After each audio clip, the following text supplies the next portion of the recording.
Hey, welcome back. Simon Lees here again. It's time for this week's free guitar lesson.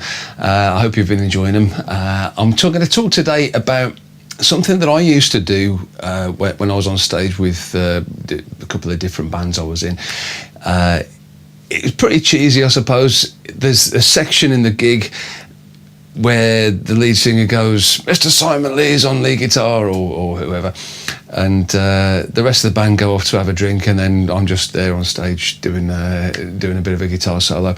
And there was something that I used to start my solo with, which I'm going to kind of talk about today. I've called it triplets using open strings and hammer-ons. You know, that's basically what's happening there. There's two keys where you can do some cool runs using these open string triplets, and the first one I'm going to do is in A minor. So and the idea is, I mean, what I like about it as well is it's a way of playing something that sounds quite impressive, but it's not really that difficult, you know. So all you need to be able to do is be able to think in threes, and the easiest way to do that is, I mentioned one or two previous videos, if you think diddly diddly diddly diddly, that's the easiest way of counting threes, much easier than going 1 2 3 1 2 3 1 2 3 1 2 3. So the way it works is I'm playing the open string first, so the first note of each triplet is the open string. So I'm going to start on the fat E string, so it's just open.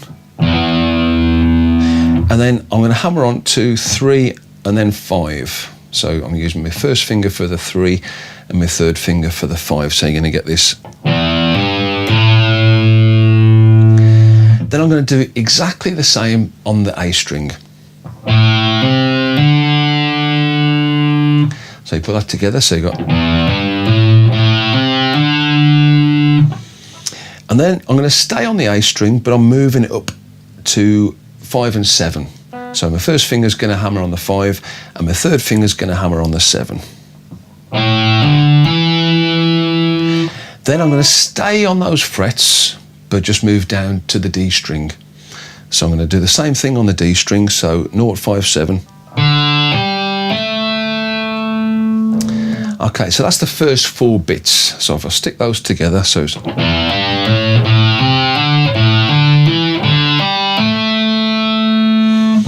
the last 4 bits are all on the 5th and 7th frets, so you haven't got to move your hands sideways at all on this one, and you just use the same fingers over and over again. The only thing is, it's just which string you got to hit that you got to try and remember. It's pretty easy. I'm going back to the A string, so then the D string again, then down to the G string, then back up to the D string. Try and keep the other strings quiet. That's why it's always good to practice plugged in, because any unwanted strings would be really obvious and you'll need to do something about them. So anyway, that's the second 4 bits. So if I just play those second 4 bits again.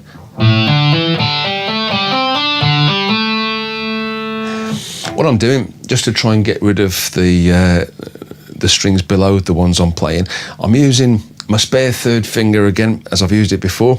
You can use your little finger as well for the thin E string, but my third finger is on the B string, so it's just both of those fingers are just keeping those 2 strings quiet. So it's a nice way of keeping things under control. So just to recap. So that was the first 4. And then the second 4, all on the same frets. So if I put it all together.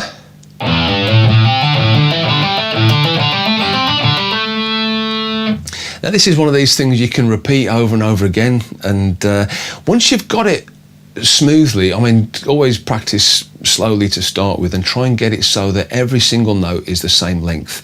You're not going to pause anywhere, you're not holding any particular notes, you're not rushing any particular notes, you know, everything's got to be for this to work, it's got to be extremely robotic. it's not something which requires emotion in any way. It's just purely, if you can make it sound like a computer game, you'd be spot on. So what I'm going to do is just I'll play it over and over again, and each time I'll do it a little bit quicker so you can get the feel.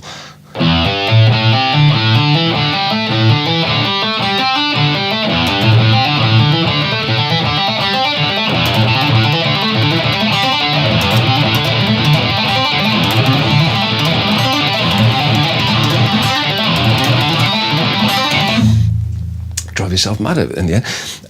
But this was the thing. It's like it's like what Sheriff Buford T. Justice would call it, an attention getter. I got the idea from watching Jake Ely on the Ultimate Sin tour when he did his live solo, and it was that sort of thing, Mr. Jake Ely on guitar, and he does this thing. And to this day, I haven't got a clue what the hell he's playing, but it has a kind of a similar effect. I mean, honestly, it's so impressive. Whatever the hell he's doing, it looks great, and it sounds great. And for me, it's kind of what the guitar's all about, So I encourage you to go and look. If you search Jake Ely guitar solo, I think it might be Killer of Giants. He does it or before Killer of Giants or just after or something, I'm not sure, but it's very good. But this was my version. So this is how guitar players kind of come up with stuff. It's one way, if you try and sort of play something that's, try and copy something that somebody else did, but you couldn't quite figure out what it was, but come up with your own version of it, then you've created something then, So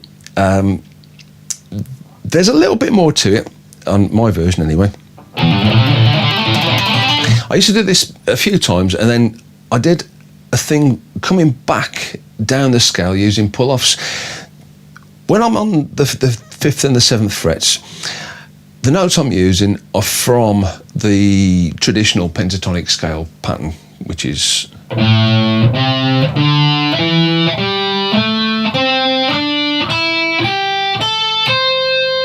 So it's the scale pattern that if you've only learnt one scale pattern in your life, the chances are it was that one. So when I come down, after I've done that a few times, I start on the thin E string and then I come up the strings.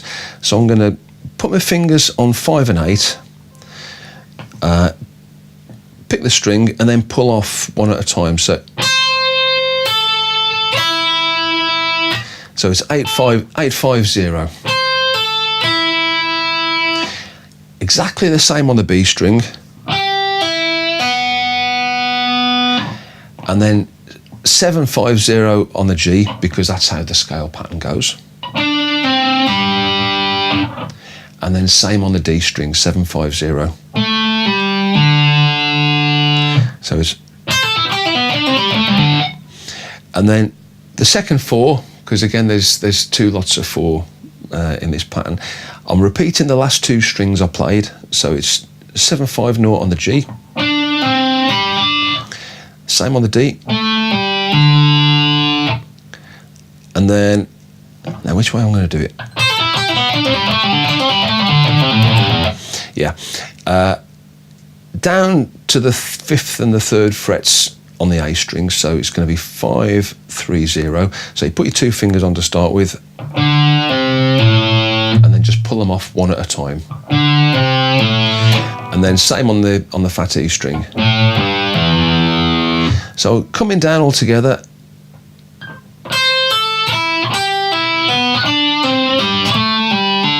So straight down those thin strings, then I'm doubling back on myself, I'm going back to the G.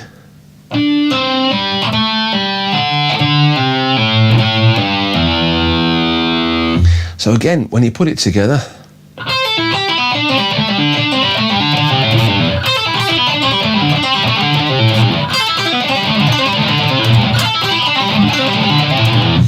so when I put the whole thing together, and bear in mind this was the start of my solo spot, if you like, you imagine I had to sort of get better from this point.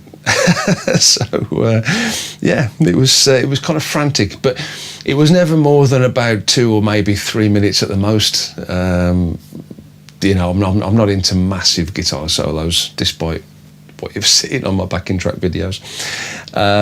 Yeah, so if I put it all together, I'll do a sort of medium speed.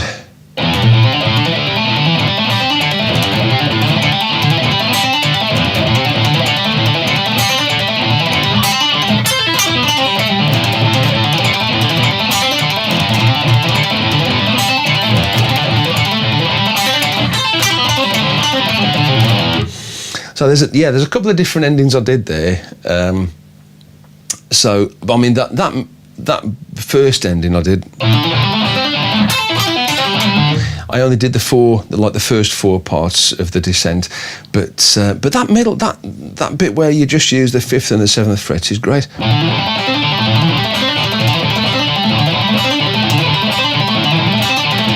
If you can make sure your two fingers aren't going down at the same time, that's what you want, you know. So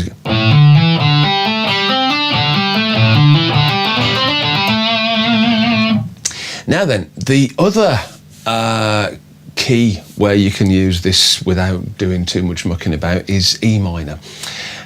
This one's going to be based more, well, it's on two scale shapes actually. It's the that traditional one that we've just been using for the A minor. If you move it down to the open strings and you get, so you end up with this, so where the 0 is the first note on every string. So you've got 0, 3, 0, 2 on the next 3 strings, and then 0, 3 on the last 2 strings. So it's,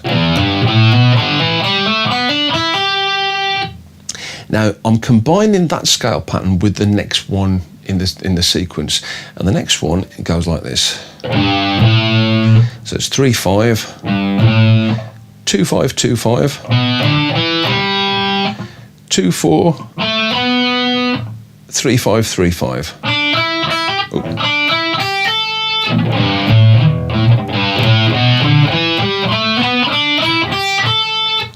So again, it's 3, 5, 2, 5, 2, 5, 2, 4, and then 3, 5, 3, 5. It's probably the most awkward one out of all the pentatonic scale shapes because it does zigzag quite a bit. But this opens the triplets sequence that I use in the key of E is it goes down. That's right. This is actually the intro to one of my instrumentals, which you can still buy if you want to check out on my website. It's from the My World album. It's from a track called Way Out West, and it starts just with the fat E and the A strings. So on the fat E, I've got 0, 3, 5, and then on the A string, I've got 0, 2, 5, and then I go back to the fat E, and then back to the A string, and then I put the D string on as well. So I sort of go down 2 strings first, and then back up to the start, and then go down 3 strings. So, and then that's it. Then I go back up to the A string and go down 3 strings again. So still using these same notes. So.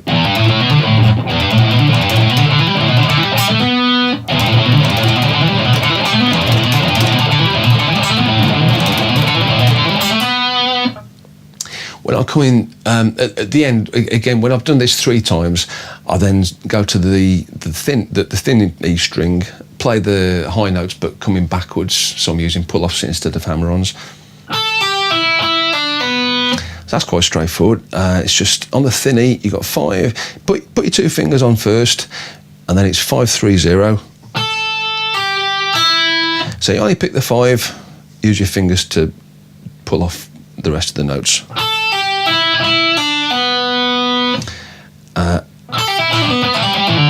So I'm coming down the first 4 strings. So on the G, it's 4, 2, 0. And then on the D, bit of fiddly, I've got to go back to 5, but it's more of a stretch this time. So it's 5, 2, 0. And when you're doing the pull-offs, it's a little bit more awkward to get your fingers there.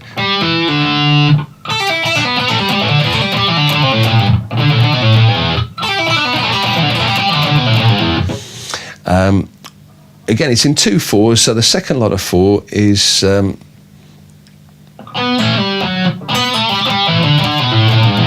So it's 4-2-0. Then on the D string, it's 5-2-0.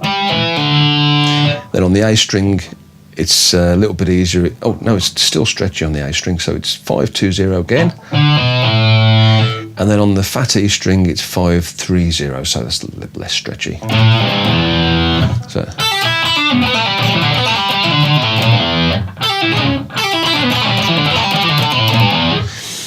So if I put that together,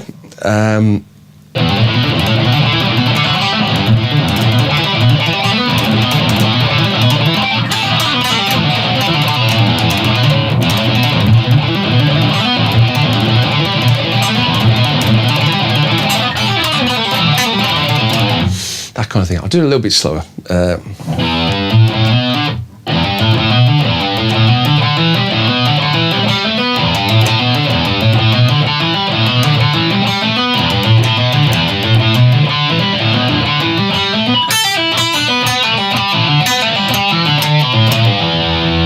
So that coming down again.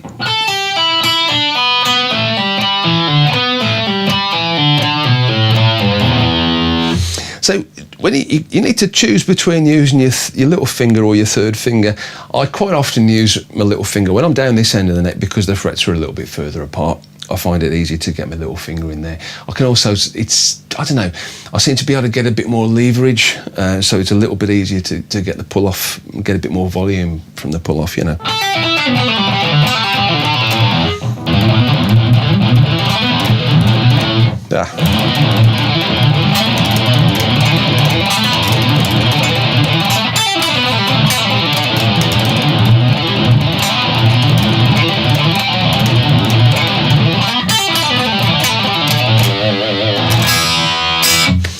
Cool. So, just some ideas for you, you know. Open strings are your friend. They are useful, and I say that sounds pretty impressive, but it's not that difficult to play. You know, there's no mad stretches, you're not string skipping, there's no sweeping, there's hardly any picking, you know, you're only picking the first note of every three, so you don't have to have fabulous coordination between your two hands. Yeah, so give it a bash. I hope you enjoyed that, and I'll see you next time.